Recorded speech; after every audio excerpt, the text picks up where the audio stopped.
DXDC RadyoMaN Report. Kumpleto, dili kuwang, dili sobra. Kana ang panglantaw sa ka konsehal sa Davao City. Human sa State of the City Address kon Soca ni Mayor Sebastian Baste Ngadto gahapon, August 6, 2024. Sa interview sa DXDC RadyoMaN Davao kang Councilor Attorney Luna Acosta, Chairperson sa Peace and Public Safety, gigraduhan niya og 10 out of 10 ang Soca ni Duterte tungod alang kaniya. Natuki sa mayor ang tanang importanteng hisgutanan, sama na lang sa peace and order, edukasyon, livelihood, agrikultura ug daghan pang uban.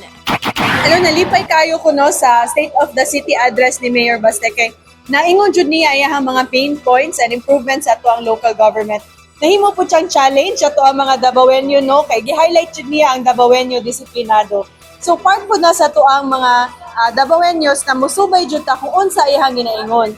So it shows na ang heart ni Mayor is para jud sa serbisyo, dili sa pamulitika.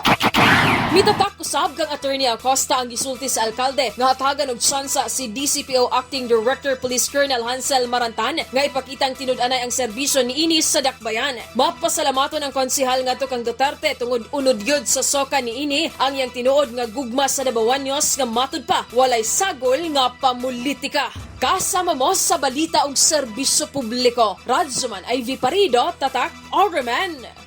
RadyoMaN News, Diretso Balitang Metro Davao.